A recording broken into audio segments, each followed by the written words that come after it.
기자 후 인사 나눕니다. 사랑합니다. 축복합니다. 환영합니다. 잘 오셨습니다.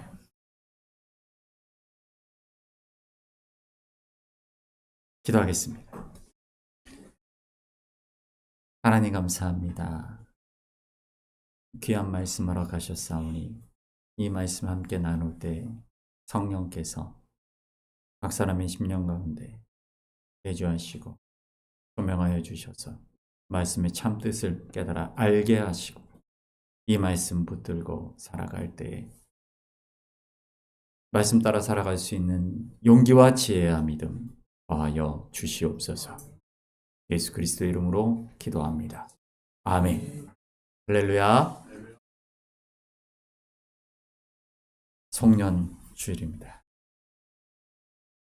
52주 가운데 마지막 주일이죠. 특별히 우리가 송년 주일을 지내면서 한 해를 돌아보는 그런 시간을 갖기도 하고 또 바로 또 신년 특별 새벽 기도회도 있고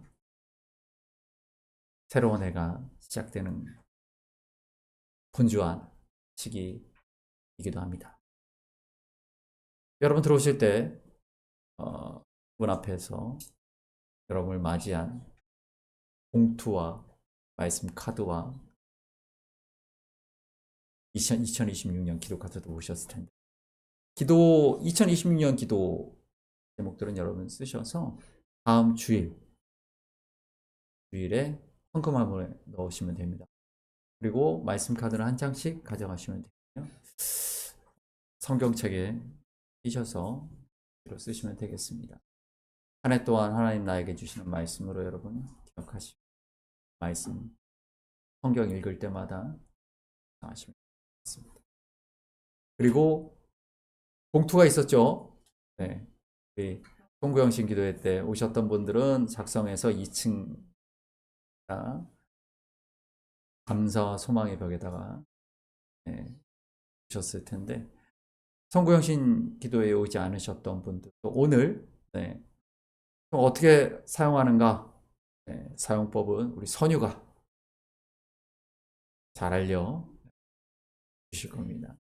여러분 물어보시고 한 분도 빼놓지 마시고 다 오늘 선유가 또 12개를 더 접어서 봉투에 다 넣어서 여기 뒤에 비치해 놨어요. 선유가 다 했습니다. 여러분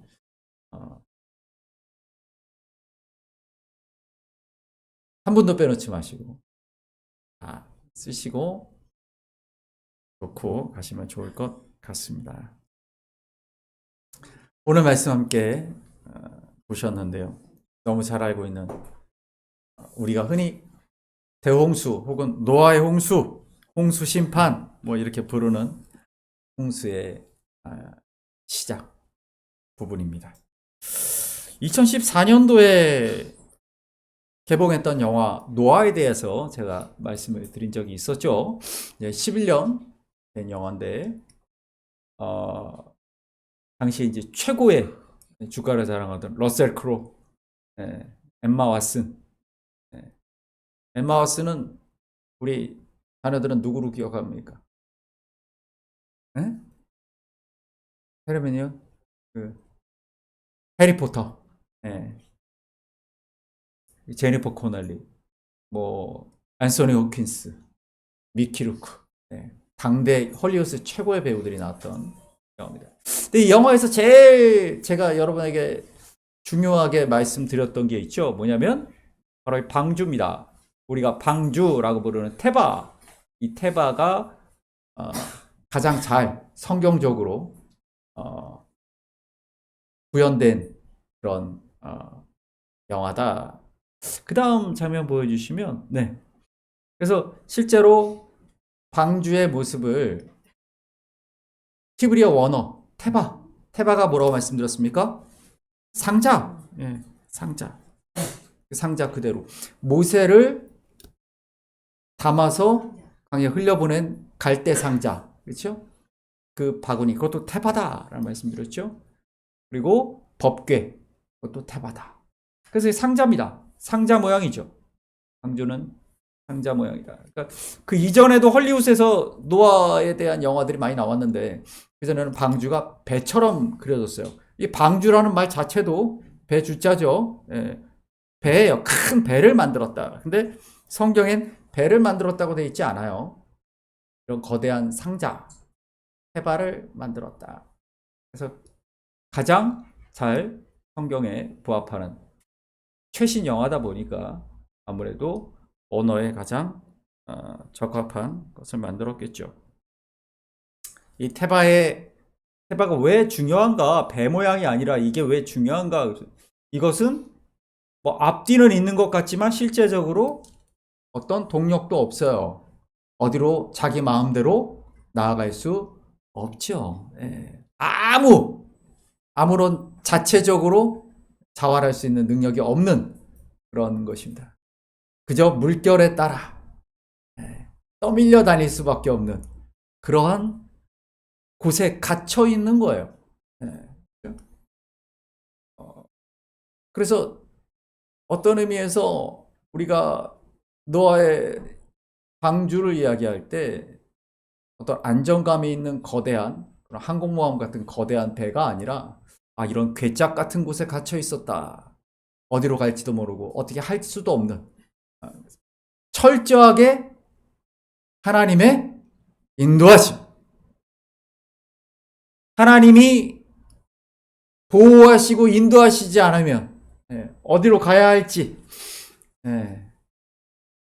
모르는 그러한 이것이 그렇기 때문에 하나님의 백성의 삶과도 굉장히 비슷합니다. 우리의 삶도 이런 것이죠. 세상 사람들은 자기가 풍랑을 헤치고 내 힘으로, 내 능력으로, 내 지식으로, 내 물질로, 내 권력으로 물살을 헤치고 나아가 내가 원하는 곳으로 갈 거야 라고 말하지만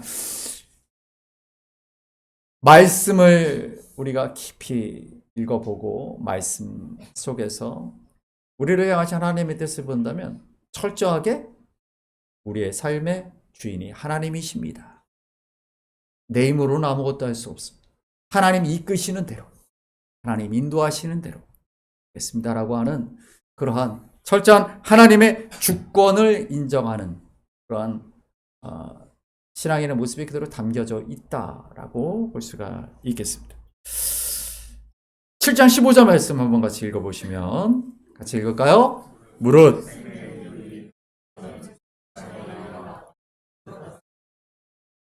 아멘. 이 생명의 기운이라고 하는 이 표현, 우리 예전에 한글 성경에서는 개역 성경에서는 기식이라고 표현됐는데 왜 기식이라고 표현됐냐면 이 브레스라는 이 호흡 때문에 그래요. 루아크, 이 히브리어는 루아크인데 루아크 우리가 성령을 이야기할 때도 영을 이야기할 때 썼던 그 단어입니다. 여러 번 말씀드리지만 히브리어는 단어가 그렇게 오늘처럼 다양하지 않아요. 현대 히브리어에는 있는 단어들이 성경에 있는 고대 히브리어에는 없어요. 그래서 하나의 말로 여러 가지 뜻이 다 그 말로 유추가 된다. 그래서 아들 그러면 뭐 벤, 손자도 벤, 아버지도 아브, 할아버지도 아브. 근데 그 맥락 속에서 우리가 그 뜻을 유추하는 거죠. 첫째 아들, 둘째 아들, 셋째 아들도 다 그냥 벤입니다. 근데 그 맥락 속에서 얘가 첫째구나, 둘째구나, 셋째구나 우리가 알 수가 있다는 거예요. 그렇기 때문에 우리가 성경을 읽다가 번역한 걸 보다가 뭐 이 사람은 아버지라 그랬다가 어디서는 할아버지라 그랬다가 이게 성경이 틀리다가 아니라 직역을 한 경우와 그것을 또 의역을 한 경우가 그렇게 성경에 다 반영이 되어 있다라는 걸 우리가 기억하면 되겠습니다. 그러니까 루아크라는 이 단어 역시도 마찬가지입니다. 여기서는 호흡, 하나님이 우리에게 주신 생명의 호흡. 근데 여기 보니까 뭐라고 나옵니까? 지금 이게 인간만이 아니라 모든 생명. 그러니까 우리 영화에 보면 노아의 방주에 보면은 장관이잖아요. 막 동물들이 막 나옵니다. 이 영화는 2014년도 버전이기 때문에 컴퓨터 그래픽이 가장 발달한 상태에서 찍은 거라서 더 장관입니다. 동물들이 막 모여오는 그런 모습이 아주 멋있죠. 안 보신 분이 있으면 꼭 한번 보시기 바랍니다. 물론 전 이 영화에 나오는 모든 해석을 다 동의하지는 않아요. 하지만 어떤 부분에 있어서는 좀 발전된 부분도 있다고 한번 보실 필요가 있다. 권해드리는 것입니다. 이 생명, 카야, 이게 우리가 잘 아는 아담과 하와입니다. 하와, 생명. 그러니까 아담은 아다마에서 나왔잖아요. 흙이라는 것이죠. 흙에서 만들어진 사람. 그리고 아담의 뼈로 만들었다라고 말하는 하와는 그 이름 그 자체가 생명이에요. 생명을 낳는 사람입니다. 그런 여자라는 그 이름 자체가 그런 의미를 갖고 있어요. 그런데 번역상으로 우리가 예수를 영어로는 지저스로 번역을 하듯이 헬라어로 라틴어로 번역하고 그럴 때 하와를 유아로 번역이 되고 그게 다시 영어로 번역할 때는 이브가 되는 겁니다. 같은 단어인데 언어에 따라 발음이 달라지는 거예요. 그러니까 카야가 우리말로는 하와가 되는 거고 헬라어로는 유아가 되는 거고 영어로는 이브가 되는 거예요. 같은 말이에요. 다 지역이다. 언어에 따라 다른 것뿐입니다.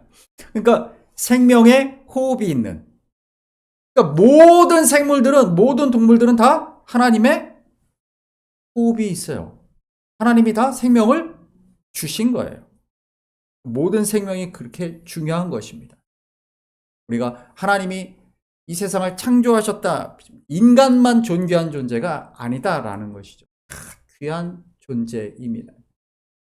네, 하나님이 인간의 형상을, 하나님의 형상, 이마고 데이라고 부르는 그 형상의 그 독특함은 우리에게 주신 소명에 담겨 있는 것이에요.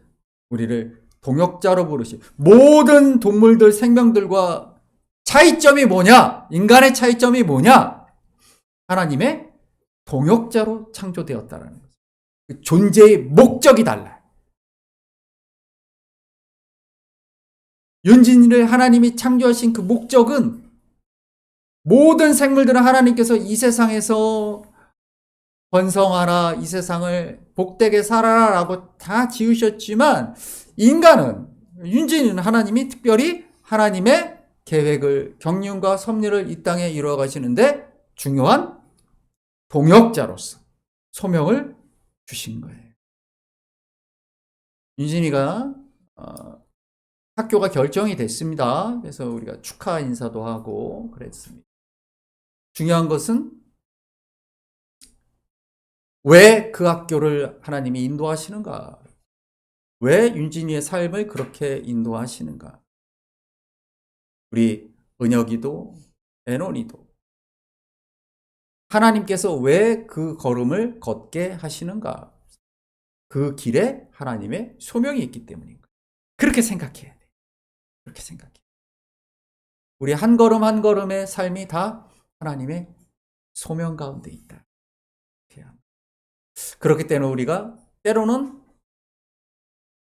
내 계획과 내 기대와 다른 삶이 우리 앞에 놓여진다 할지라도 우리는 그 너머에 계신 하나님의 뜻을 기억해야 될 줄 믿습니다. 16절 말씀 보시면 같이 읽습니다. 들어간 것들은 모든 것의 암수라. 하나님이 그에게 명하신 대로 들어가매 여호와께서 그를 아멘. 문을 닫으셨다라고 하는 이 사가르라는 이 단어는 문을 닫았다. 이 말 속에 담겨진 의미가 있습니다. 방주에 들어가서 이제 하나님 방주의 문을 닫았다. 문을 닫았다, 잠궜다 이런 의미를 갖고 있는 사가르라는 이 단어는 하나님이 닫으셨다라는 하나님의 주권을 드러내는 말이기도 합니다. 무슨 얘기입니까? 살고 죽는 구원의 주권이 누구에게 있다? 하나님께 있다. 그리스도인의 고백은 그것입니다. 살고 죽는 주권은 오직 생명의 주인이신 하나님께 있다. 구원이 전적으로 하나님의 주권적 은혜로 완성된다라는 것입니다. 노아는 그 문 안에 있었고 그 문을 닫고 보호하신 분은 하나님이셨다는 것입니다. 문이라는 단어는 히브리어로 사헤르라고 합니다.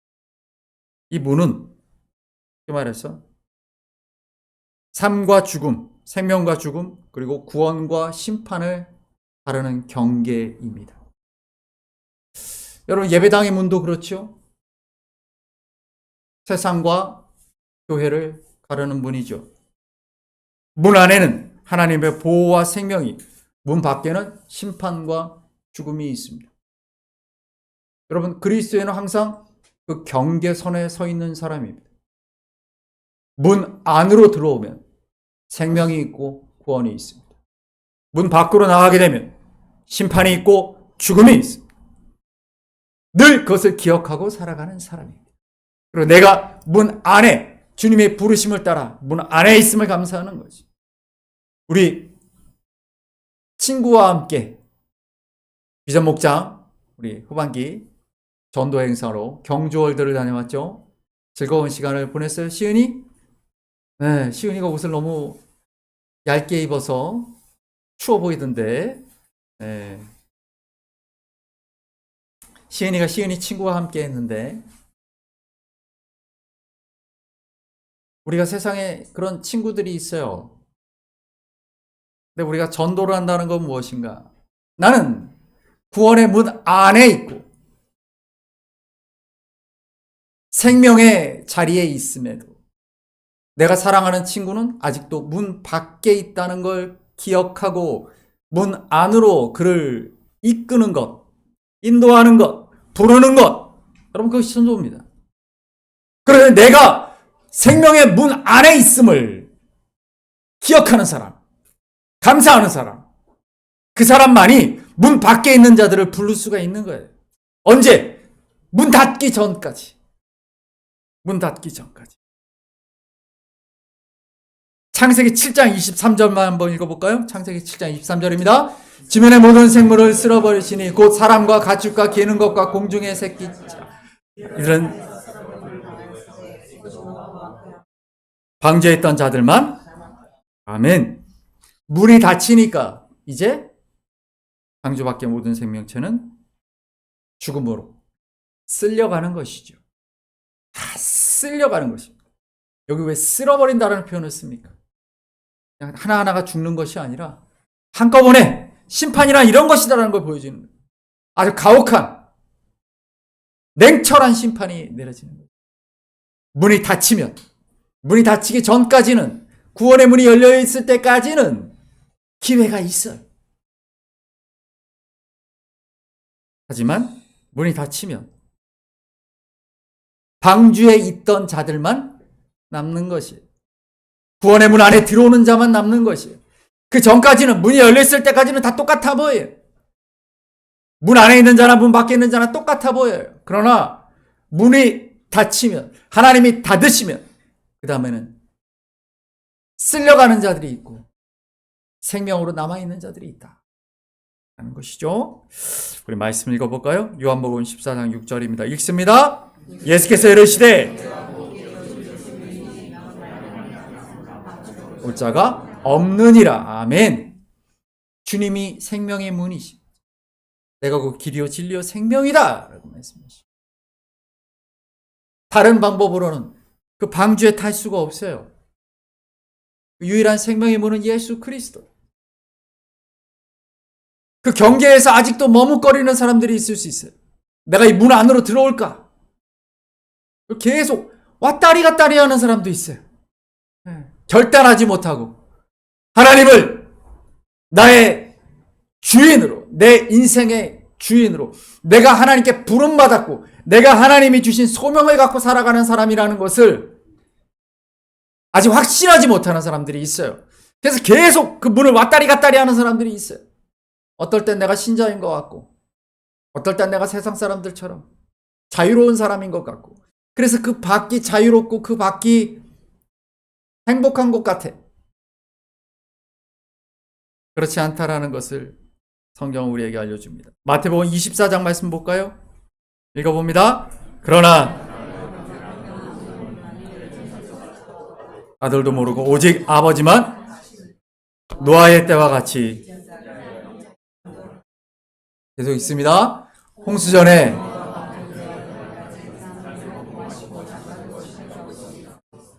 홍수가 나서 그들을 다 멸하기까지 깨닫지 못하였으니 인자의 임함도 계속 있습니다. 그때 두 사람이 밭에 있음에 한 사람은 데려가고 한 사람은 버려둠을, 두 여자가 맷돌질을 하고 있음에 그러므로 깨어있으라. 아멘. 두 사람이 밭에서 일을 합니다.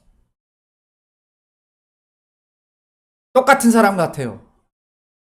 그런데 그 중에 누구 하나는 구원을 받은 사람, 생명의 사람이고, 한 명은 심판의 날에 쓸려갈 사람이에요. 두 여자가 맷돌질을 같이 하고 있어요. 볼 때는 똑같아요. 두 사람이 바이킹을 타고 있어요. 경주월드에서. 지효하고 지효 친구야. 한 사람은 하나님이 생명의 문으로 이끄셔서 구원을 얻은 사람이고, 한 사람은 쓸려 내려가 버릴 그런 심판의 자리에 있는 자라면 얼마나 가슴이 아프겠어요. 그것을 보여주는 것입니다. 그렇기 때문에 뭐 하고 있으라고요? 깨어있으라는 거예요. 깨어있으라는 거예요. 여러분, 그것이 가장 중요한 것입니다. 제가 예전에 보여드렸던 그림이 있습니다. 미켈란젤로가 그렸던 그림이죠. 시스나 성당에 있는 그림입니다. 그림 제목이 뭐죠? 최후의 심판. 네. 혹시 이 그림을 직접 보신 분? 네. 선유 손 든 거야? 아니야. 깜짝이야. 네. 엄마 아빠가 손을 안 드는데 선유만 손 들어서 깜짝 놀랐네. 네. 네. 바티칸에 있습니다. 바티칸 시스나 성당에 있는데, 이 그림을 이제 보러 가기 전에 뭐가 있냐면 이 천지창조 미켈란젤로가 그렸던 그게 천장에 있어요. 그래서 와 이러고 가다가 딱 보면은 이 앞에 딱 이 그림이 있죠.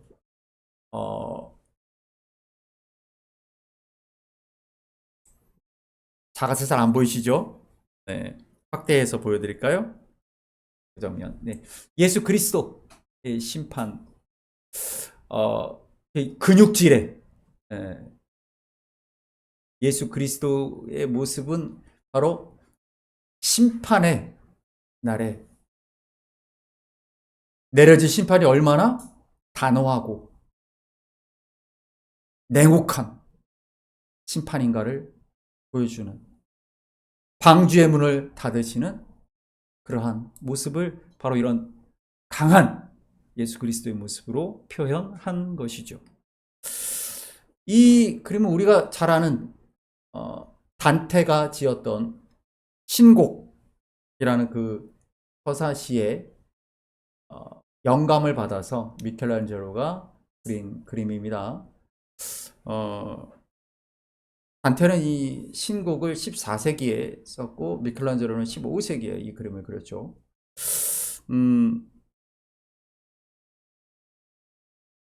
단테의 신곡은 우리가 신곡 그러니까 새로 나온 노래가 아니고 신의 노래라는 뜻이에요.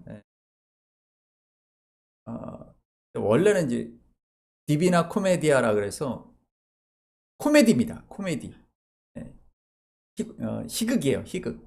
희극인데 거기 디비나가 나중에 붙죠. 보카치오가 디비나를 붙여서 거룩한 코미디, 거룩한 희극이라는 의미예요. 왜 거룩한 희극일까? 지옥에서 시작해서 연옥을 지나 천국에 이르는 내용이기 때문에 그래요. 앞에 그림을 잠깐 보여주시면, 그래서 천국과 연옥과 지옥의 모습을 다 보여주고 있죠. 단테의 신곡, 시로 이루어진 서사시인데, 이 그림에 보면은 예수 그리스도를 중심으로 많은 이들이 있습니다. 그 다음 그림 한번 보여주십시오. 네. 보시면 이 그림의 인물들에 대해서는 제가 여러 번 말씀을 드린 적이 있는데 오늘은 이 한 귀퉁이에 대한 이야기 한번 해볼까요? 그 다음 그림 한번 보여주시면요. 네. 저걸 조금 더 확대한 겁니다. 성 세바스찬, 성 블라시오, 사도 빌립보, 사도 시몬, 성녀 캐더린. 이 사람들의 얘기만 한번 해볼까요? 여러분, 이 성 캐더린, 성녀 캐더린은 누구인가? 제가 여러 번 말씀드렸죠. 이 성화 같은 경우에는 들고 있는 물건, 그 물건을 보시라는 말씀드렸어요. 그걸 지물이라고 제가 말씀드렸었죠. 그래서 이 사람들이 들고 있는 물건들이 되게 중요합니다. 이 사람 들고 있는 물건이 뭐냐? 그래서 성녀 캐더린은 AD 4세기에 콘스탄티누스의 기독교 공인 바로 몇 년 전, 제가 기억하기로는 한 8년 전, 거의 마지막 순교자입니다. 굉장히 존귀한 한 지역을 다스리는 그런 군주의 딸이었어요. 뭐 공주의 신분이었었던 이었는데 기독교 개종을 많은 사람을 그렇게 개종을 시켰던 이었고 결국은 황제 당시의 로마 황제 콘스탄티누스와 싸우고 있던 막센티우스를 이기고 콘스탄틴 황제가 되고 나서 꿈에 십자가가 그려진 방패를 들고 나가 싸워라 이런 꿈을 꾸고 그 싸움에서 이겨서 콘스탄티누스가 황제가 되고 그리고 기독교를 그때에서야 공인하게 되면서 핍박이 끝나는 겁니다. 그게 313년, 325년 공의회 뭐 이렇게 연결되는 거예요. 그러니까 300년간의 한 엄청난 기독교의 핍박이 있었죠. 그 핍박의 마지막 거의 끝에 순교했던 캐더린입니다. 들고 있는 게 뭐 같습니까? 바퀴의 일부입니다. 바퀴. 당시에 고문, 바퀴에 사람을 매달아서 이 뾰족뾰족한 고문 도구에 매달아서 바퀴를 굴리는 거죠. 그 고문, 부서진 바퀴. 결국은 참수형 고문을 당하고 나서 나중에 목이 잘리는 참수형으로 순교했죠. 성블라시오는 주교였습니다. 주교 중에 한 분이었는데 이분은 어떻게 순교를 당했냐면 이게 들고 있는 게 뭐냐면요. 금속 빗입니다. 이거 뭐 하는 거냐면 양 털을 빗기는 거예요. 그 엉킨 양 털을 빗기기 위해서는 쇠빗이 필요하거든요. 이걸로 피부를 다 긁어서 고문이죠. 너의 신앙을 버리라. 라는 고문. 온몸을 저걸로 다 피부를 다 벗겨내는 고문의 끝에 순교한 분이죠. 그리고 사도 빌립보 십자가에 매달려서 던진 돌에 맞아서 순교했습니다. 그 다음에 예수님의 제자였던 시몬. 여러분 성화 걸려있는 나중에 어떤 박물관이나 어떤 그 유명한 오래된 성당이나 이런 데 가보면 톱을 들고 있는 사람이 있어요. 생뚱맞죠? 톱을 들고 있는 사람. 시몬입니다. 왜 톱을 들고 있겠어요? 톱으로 몸을 살아있는 채로 톱으로 몸을 바르는 순교를 당했죠. 예수님의 제자 열심당 시몬. 그 시몬입니다. 이 사람 성 세바스찬 들고 있는 것은 화살입니다. 이 사람은 왜 화살을 들고 있을까? 그 다음 보여주시면요. 사진, 그 다음 그림. 네. 여러분, 유명한 박물관이나 그런 미술관에 가면 거의 다 있어요. 이건 루브르입니다. 이건 런던의 내셔널 갤러리. 루브르에 가도 이게 있고, 내셔널 갤러리에도 이게 있더라고요. 선체로 화살에 온몸이 고슴도치가 돼서 죽은 사람. 로마 황제 근위대 장교였던 세바스찬의 순교의 모습입니다. 아주 잔혹하게 많은 사람들 앞에서 죽임을 당했었던. 근데 이 앞에 그림을 좀 보여주시면요. 한 번 더 나가주시면. 이 순교자들이죠. 우리 잘 알고 있는. 그 다음에도 그림이 또 있군요. 그 다음. 네, 감사합니다. 이 사람이 누굽니까? 너무 잘 아는 사람이죠. 바돌로메. 그래요. 바돌로메가 어떻게 죽었습니까? 피부를 벗겨내는, 산채로 피부가 벗겨지는 순교를 당했죠. 그래서 지금 자기 피부를 들고 있는 거예요. 근데 굉장히 재밌는 것은 뭐냐면, 이 얼굴이 미켈란젤로의 자기의 자화상입니다. 어떤 의미에서 미켈란젤로의 자기의 신앙의 고백이기도 하겠죠. 그러니까 예수 그리스도 주변에 있는 저 많은 사람들의 모습은 무엇이냐면, 특히나 기독교가 공인되기 전까지 초대교회부터 해서 1세기, 2세기, 3세기, 4세기에 이르기까지 그 많았던 순교자들의 모습들이죠. 그들의 삶이 예수 믿어서 출세하고 잘 먹고 잘 살고 오래 살고 건강하게 그렇게 떵떵거리고 살았다가 아니라 예수를 믿었기 때문에 이런 많은 고난들이 그들의 삶 가운데 있었지만 주님 앞에 무엇을 가지고 나아갑니까? 나의 삶을 들고 나가는 거예요.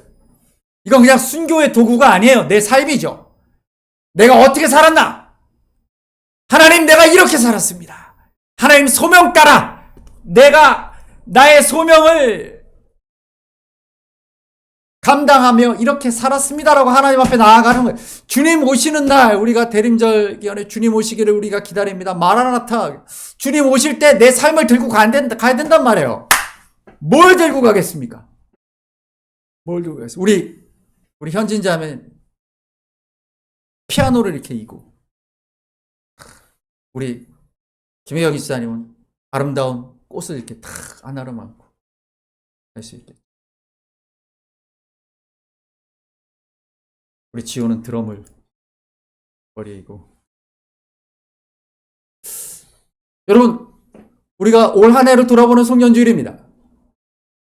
여러분, 우리 올 한 해 우리는 하나님 앞에 무엇을 들고 나아가겠습니까? 나는 어떻게 살았나? 올 한 해 어떻게 살았나? 우리가 베푸신 은혜에 감사하면서도 우리가 또한 감사와 소망을 이야기해야 되는 이유는 우리가 내년의 삶을 또 어떻게 살 것인가? 이 사람 이야기를 마지막으로 좀 나누려고 하는데요. 이 사람의 위치는 어디였냐면 아까 그 그림에 다시 한번 보여주십시오. 네, 맞습니다. 여기입니다. 천국과 지옥 사이에 연옥이 있어요. 여기에 이 사람입니다. 네, 아래에서 지금 마귀들이 끌어당기고 있죠. 고뇌하는 모습. 중간에 끼어있는 사람의 모습이죠. 천국과 지옥 사이에 이 고뇌하는 이 사람의 모습. 네. 이걸 이 그림에서 영감을 얻어서 그러니까 단테의 신곡에 영감을 얻어서 이 그림이 그려졌다면 이 그림의 영감을 얻어서 또 만들어진 예술 작품이 있죠. 뭡니까? 여러분, 뭐 같아요? 네. 그 한번 보여주십시오. 네. 이게 로댕이 지은 지옥의 문이라는 작품이죠. 이 작품의 이 가운데 있는 이 사람, 높이 있는 이 사람이 바로 아까 그 사람입니다. 생각하는 사람이죠. 생각하는 사람이 도대체 뭘 생각할까? 지옥의 문 앞에 서 있는 겁니다. 뭘 생각하고 있을까요? 내가 어떻게 살았나를 생각하지 않겠습니까? 내가 왜 그렇게 살았을까 생각하지 않겠습니까? 내가 왜 구원의 문의 경계에서 왜 문 안으로 들어가지 못하고 나는 왜 문 앞에서 얼쩡거리고 경계를 왔다 갔다 하다가 내가 지금 왜 이 지옥 문 앞까지 오게 되었을까? 그걸 생각하고 있지 않겠습니까? 이걸 확대해서 보여주시면요. 네. 뒤에서 아우성 치는 사람들의 모습이 보입니다. 고뇌하는 것이죠. 내가 어쩌다가 여기까지 왔는가. 그런데 이미 방주의 문은 닫힌 뒤에요. 지옥으로 들어가야 합니다. 아까 그 그림에서 보셨듯이 마귀들이 발을 당기고 있어요. 이제 끌려갈 일만 남아 있는 것입니다. 생각을 언제 해야 돼요? 먼저 했어야지요. 먼저 했어야지. 문이 닫히기 전에 했어야지. 지옥의 문 앞에 이르러서는 늦은 거예요. 늦은 겁니다. 결단은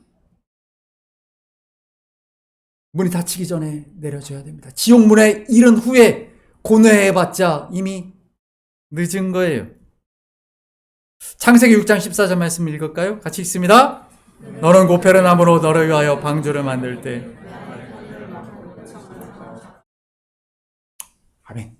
제가 고페르나무로 만들어진 방주, 고페르, 크파르, 치라라, 크파르, 고페르 다 같은 의미다라고 말씀드렸죠. 무엇입니까 그것이? 네, 그리스도의 피로 보혈로 덮은 십자가. 주님의 안에 거하라라는 얘기예요.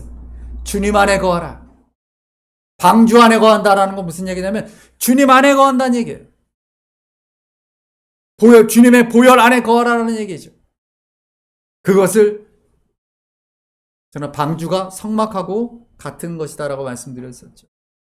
또한 주님의 몸은 무엇입니까? 교회입니다. 교회. 에베소서와 골로새서 설명을 드렸었죠. 머리 대신 주님과 몸인 교회를 얘기했었죠. 주님의 몸, 성령이 거하시는 루아흐가 거하는 우리가 모여진 한 몸 공동체인 교회. 히브리서 10장 말씀 읽습니다. 서로 돌아보아 모기를 패하는 어떤 사람들의 습관과 같이 하지 말고 오직 권하여 그날이 더욱 그리하자. 아멘. 이 히브리서가 어떨 때 쓰여진 편지라고 말씀드렸습니까? 그렇지요. 엄청난 핍박 속에서 유대교 히브리인들에게 유대교인이었다가 기독교인이 되었던 이들이 그 핍박을 견디지 못해서 다시 유대교로 돌아가고 있었던 바로 그때 그들에게 쓰여진 히브리인들을 위해 쓰여진 편지가 바로 히브리서. 고난 속에서도 어려움 속에서도 핍박 속에서도 어떻게 하라고요? 사랑과 사랑을 격려하며 서로 그리고 같이 모여라 라고 말하는 거죠. 교회 안으로 서로 더 힘들수록 더 어려울수록 더 고난과 핍박이 우리에게 가까이 그날이 가까움을 볼수록 이 핍박의 시대, 이 고난의 시대에 더욱 서로 돌아보라라고 말합니다. 여러분 주변 한번 돌아보십시오. 서로 돌아보십시오. 지금 말씀이 있으니까 돌아보십시오. 여러분이 사랑과 선행을 격려하며 사랑을 베풀고 선행을 베풀 사람들이죠. 우리는 그것을 교회라고 부릅니다. 교회는 그런 곳입니다. 교회는 아무 어려움이나 아무 고난이나 환난이 없는 곳이 아니에요. 교회 안에 들어오면 예수 믿으면 축복받고 건강하고 물질의 축복을 받아서 막 그런 거 아닙니다. 그런 거 아닙니다. 성경은 그 핍박의 시대 때 피로 쓰여졌어요. 그러면서 말하죠. 그날이 가까움을 볼수록 우리가 더욱 서로를 돌아보자. 더욱더 사랑하자. 더욱더 선행을 베풀자라고 말하고 있습니다. 사랑하는 여러분, 우리가 올 한 해를 그렇게 살아온 줄 믿습니다. 감사를 드립니다. 또한 우리는 앞으로 하나님께서 우리에게 주시는 또 새로운 1년, 새로운 한 해를 바라보고 있습니다. 방주의 문이 닫히기 전까지 우리는 열심히 우리의 생명의 자리로 열심히 부르고 선행을, 사랑을 전하는 그런 교회 공동체가 되기를 간절히 소망합니다. 마지막으로 우리 공동 기도문이 하나 있는데요. 같이 한번 읽어보길 소망합니다. 같이 읽어봅니다. 시작. 하나님, 거친 파도 속에서도 우리를 교회라는 방주에 태워주셔서 감사합니다. 우리가 잘나서 살아남은 것이 아니라 주님이 문을 닫아 보호하셨기에 오늘이 있음을 고백합니다. 다가올 새해에도 이 거룩한 생명 공동체 안에서 서로를 격려하며 오직 주님이 키를 잡으신 인생의 항해를 계속하게 하옵소서. 우리를 덮으시는 아멘. 여러분 가지고 계신 찬양이 있습니다. 주보에